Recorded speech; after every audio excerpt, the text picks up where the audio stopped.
Hey guys, it's Josiah here, back again with another video. Now in this video, I'm going to be walking through the one hack that I've used to scale my agency to multi-six figures. Now, for people that don't know me, my name is Josiah. I help other agencies scale their own agency from zero all the way to multi, 6-7 figures by helping them build organic inbound and outbound systems. Now, I wanted to do this quick video after having a call with one of my clients, and I was just thinking, if I had to go back and just think what one hack that I use and one mentality that I use that helped me literally scale the agency once I fully implemented, it'll be this one thing.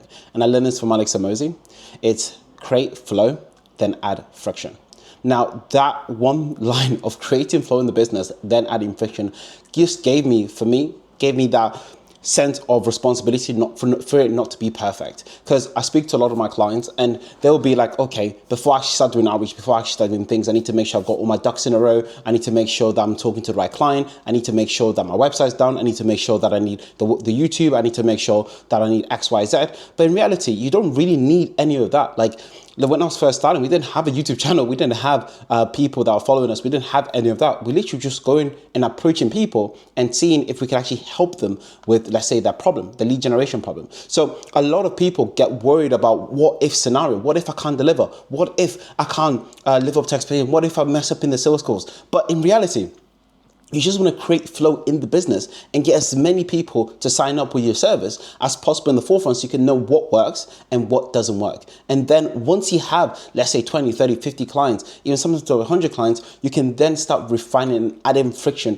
into some of your sales process, your targeting process to really start getting more clients or to start, for example, increasing your pricing and really start scaling. Now, I wanted to do this video because I've got some few things that I've written down that basically could help you add a lot of flow into your business so you can start increasing the amount of clients you're getting in, basically adding a lot of volume of clients into your business. And then I've got some few things that I've used to add friction. So not only am I only targeting the right clients, I'm actually only working with the best of the niches that I'm targeting. Okay, so the first thing is creating flow. So how did I create flow in my business to really scale for multi-six figures in just under 90 days? The first thing is keeping things simple. So I just stuck with one niche and one platform.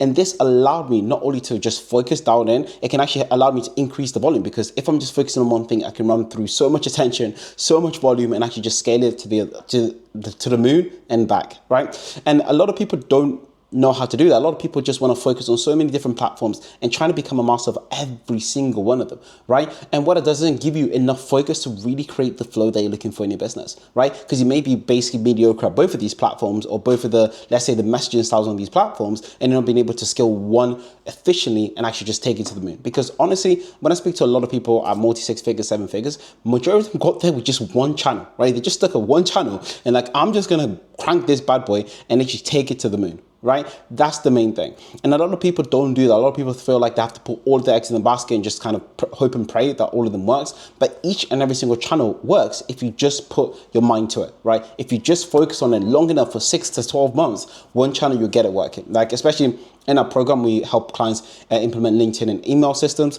And LinkedIn, we get people literally booking appointments from LinkedIn from day one, right? The first week, they're booking appointments from literally the first week, right? That's what happens when you actually have someone that's actually teaching you, actually showing you things that are working today, right? Another thing as well is offering exactly what the market wants, right? Now, I see a lot of people like not understand this. And a lot of people don't really put that into action. They go into the market and like, oh, I want to be this type of agency, right? But the market doesn't really need that as much. Perhaps you're trying to be like a branding agency, helping people with their brand and everything like that. But your market really needs leads, right? Or vice versa. You're trying to be a lead generation agency, but you're targeting the creme de la creme that may only need marketing or may only need branding, right? Or you're saying SEO, but none of your clients care about the website. So you're actually going uphill in terms of like what the client or the market actually wants. So sometimes you have to just ask the market what they want. If you speak to a lot of people in SEO niche and they have a problem we have this specific problem, don't trying to sell them another problem that may not even be as big as this problem.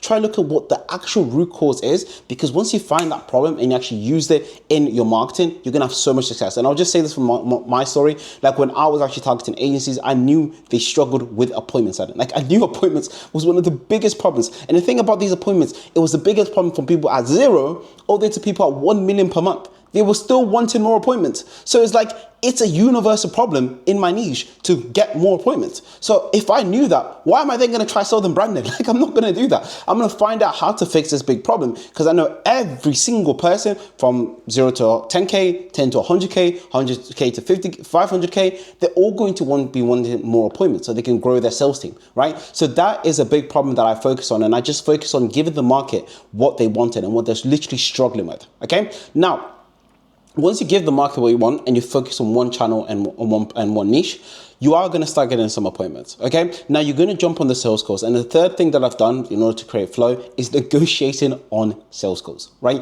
This is one of the biggest things, because I have heard so many people, you don't have clients, right? You don't have any business, right? And the client, let's say you're charging 3K per month. The client can't afford it. You've just let them go because, okay, he's broke. I'm not going to work with him, right? Now, at this point, you don't have any case studies. So what I'll suggest you doing is having a price, right? And actually showing them, hey, this is what I've done. Like, we charge 5K or 3 or 5K, right? Now, then if the client can't afford it, right? Let's say I'll understand where they are financially, how much money they have available. And then I'll just make a payment plan for that client to get them into the business, okay? Because as is into the business, we can work with them. We can actually help them scale their business. We can actually help them get more money, right? Because sometimes cash flow could be tight at just that month. Maybe the next month they've got some payments coming in, and therefore they can give you that money. So then, of course, carry on that relationship. And a lot of people don't do that. A lot of people don't want to negotiate their prices, right? And I'm still saying, of course, don't negotiate your price from flipping $10,000 to $500, right? But giving a bit of leeway in the pricing is going to help the client just to, like, it's going to let them be open to the idea of working with you,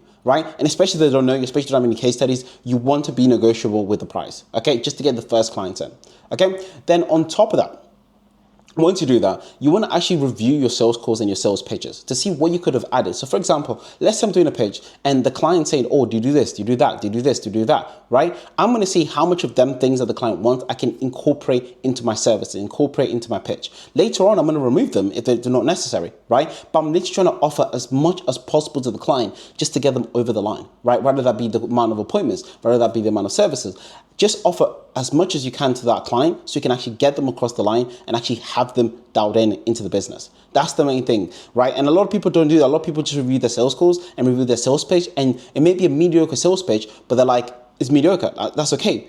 But if you just listen back to that, you can just add more things, all right? Or sometimes remove some things that the client doesn't care about and highlight the things that they really, really care about on the sales page. So you always have some people that are interested in working with you. That's the main thing, okay? Then the next thing is increasing volume. Now, this is going to add immense flow into the business. And just to give you an increase of volume, right? I remember when I was first starting out, I was trying to send like 50 or like 100 DMs per day, right? Doing the rule of 100, as everyone says, every single day. Now, I knew, yes, I was getting 2 appointments per day, but I was like, why am I doing like 100 per day?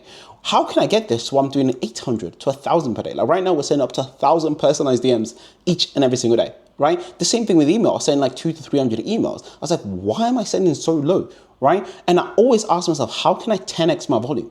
Like that's all I care about, just 10x in the volume, doing more than the average Joe. Because I know if I do more than the average Joe, I'm gonna get more results than every single person that I'm competing against, right? So that's the main thing. And when people say kind of increase volume, I look at it at 2 sides.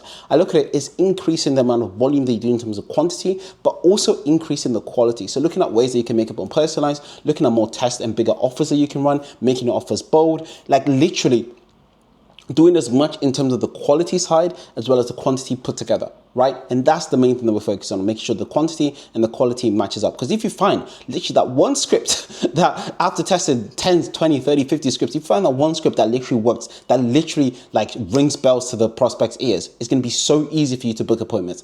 Absolutely easy for you. So I know exactly 100% if people just focus as well as volume, make sure the volume is there, but also focus on the quality, they're going to get so much better results. And that's one of the biggest things that's helped me, right? Now, another thing is also giving guarantees, right? Now, at this point, giving a guarantee is literally a risk reversal, and it's more of a mental thing for the prospect, especially if they're like, they've never met you, right? that you giving them a guarantee just makes them feel safe, right? Like, oh, I can somewhat trust this person because he's saying, hey, if it doesn't work, I'm going to get my money back and it's not really any risk to me, right? And this has helped me so much. This helped me close so many people, giving them a guarantee. And a lot of people just say, oh, I don't want to give a guarantee, but nothing in the world is guaranteed. Yes, everyone knows nothing in the world, in this whole world is guaranteed. Like, everyone knows. Like, it's not like you're not saying anything. Like, everyone knows that nothing in this world is guaranteed. You may die tomorrow, I may die tomorrow, right? But it's just showing more of the character, like them trusting your character, like, hey, I'm not here to basically like rip you off. I'm here to actually help you, and I'm more in it for you to win instead of me to make money. And that's literally helped me so much, having a guarantee, more of like a money back guarantee, or pay now. The best ones I've used is pay now, pay half now and pay half once we get you the results. And that's helped me so much to just get flow into the business. And these are little things that you can use to actually start getting that flow of clients into your business. Okay, now you have the flow. Now you've got that 20, 30, 50 clients, and just using these few tactics that I've just mentioned, you'll be able to get that 110%, right? And at what point do you start adding friction? The other point I start adding friction is when I'm at the capacity level. Let's say I know by myself I could only, let's say, manage 10 clients, or let's say 20 clients, and I have 15 clients, 18 clients. I'm coming to the capacity level, right? And at this point, I can start adding friction. Now, the best place to add friction is your pricing, right? Start increasing the prices. So if you're charging 3K, go to 4K, go to 5K, and start slowly increasing the pricing. This is gonna deter people away and like push them away that if they don't have the money, and it's also gonna like pull the people that actually have the money, actually are serious, and you're gonna get such high quality clients by increasing the price, right? Then I started only working with revenue, and this is kind of interconnected. The second one is starting to work with clients that are at a certain revenue stage. So you're actually saying no to certain clients because you know that if certain clients are at a certain revenue stage, they're going to be in a different life cycle of their business, right? They're going to be way more established. They tend to have more credibility. They tend to have more case studies. They tend to have a more solidified process than, let's say, people that, let's say, in the 6-figure or let's say below 6-figure range. So I'll then start only working with higher tier clients. So people doing $1 million, $5 million, $10 million per year, because you know they're going to be such better clients to work with. I'm going to start saying no to people that don't have enough money or are not at that revenue stage for us to work with them, right? Because this is going to be so important, because literally, like, one of the biggest things I've learned about delivery is just work with best clients, right? Delivering for the best clients is so much easier, especially delivering for the right clients is going to be so much easier, right? And then also, to add on to that, so that's number 3 in terms of friction, only work with certain services or certain sub niches of clients. So for example, let's say you've got great results for SEO clients, right? And SEO clients are going to be someone that, you know, every time you work with an SEO client, you're going to get amazing results. So then what I would do is go back to the targeting and only make sure that I'm targeting these type of services, because I know in the sales calls and the delivery, they're going to be the best people that actually can see results. So I can change up my messaging, I can share my targeting, and then start attracting more of these people, right? That's one of the biggest things. And you're only really going to know that in terms of after you work with, let's say, 5 to 10 of these, to actually see, hey, these guys are consistently getting better results than all the other clients. And then I'm just going to be targeting them like just day in and day out. Okay. Then once you have that, and once you have targeted the people that you want in terms of revenue ranges, and you increase your price, another thing you can do is actually start removing the guarantee, right? So I would then go back to the sales process, remove the guarantee, and I'll only use it if I know 110% know that someone can actually afford it, and they're just being a bit fearful, then I'll just use it that, but it won't be the main thing that I'm leading with. Before, it was the main thing that we're leading with, right? Because we're trying to get the flow into the business. We're trying to lower the barrier of someone actually paying us and actually giving us the money so that we can actually help them solve this problem. Right. And that's the one thing that honestly, like, once you start getting in terms of a certain level of results, you can optionally just remove the guarantee and just use it strategically. Okay. Now, the next thing as well is having longer term contracts, right? So longer term contract is going to be so beneficial for your business, because you're going to have people that are committed to long-term partnership, right? And these are usually work with bigger companies, right? They're doing between 2, 5, 10 million plus. They're going to want longer contracts for 12 months, right? And this, if you have a guy that's literally signed up for a whole year of your services, and you know he's legit, you know he's established, it just gives you so much peace in your business, right? Because you know you have 12 months to literally deliver the best results possible. And one thing I love about delivery, right? The more time I have with the client, the better results you get, because especially with marketing, a lot of things compound, right? Maybe month 1 or month 2 is slow, but month 3, you really start finding what works. Month 4, you found what works. Month 5, you scaled. Month 6, you keep scaling. And month 7, it's just continuation.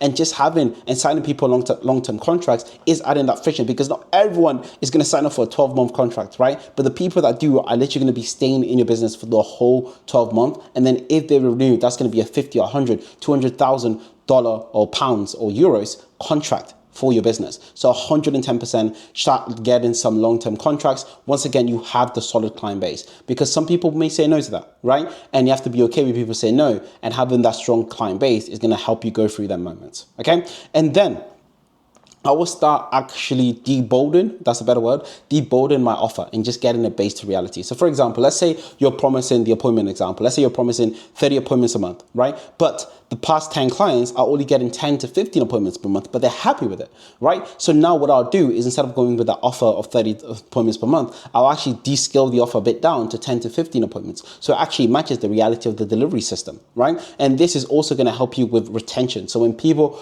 because people, if they have the expectation there's going to be 10 to 15 and they actually get it, they're going to be much happier, rather than being 30 and then they get half of that, they're actually going to have that dissatisfaction in terms of results. So then I'll add that to my messaging, I'll add that to my sales process to really, again, some people are only 130, so you're actually going to throw them away, but you're going to attract the people that want that 10 to 15 that you know you can actually deliver, right? And these are the main things. So like I said, adding friction, adding flow, make sure you have getting as many people into your business. And then once you have as much people in your business, then you can start adding friction to the sales process, the marketing process, to really start increasing that revenue, right? And what you're going to find after you add friction, you're going to be going more for quality, right? So when I talk about add friction, having a bit more quality clients, having a better, more streamlined process, right? When I talk about flow, just having that initial momentum, initial inertia, that's what we call it, right? Into the business, and actually start getting them clients in. Okay, so these are a few things, and honestly, if I wish someone, and I knew this, but I wish someone would have told me this earlier, because this is gonna basically be like a mental filter for all of the limiting beliefs that's coming on. Oh, I should do this, I should do that, should that. No, when you're first starting out, you should be only looking to create flow, getting people in, right? Getting as much people into your service so you can actually start having I'll say practice in terms of making sure your delivery system is dialed in, and then once it's dialed in, then started adding friction. Okay, so I hope you enjoyed this video. I know we've gone into a lot of depth. So if you need help in terms of how to navigate this in terms of adding flow, adding friction, like I said, I host just a program helping agencies scale to multi-six figures. There is a link below for us to have a chat. Just click on that. But other than that, like, subscribe. I really appreciate what you do. And I'll catch you in the next video. Bye-bye.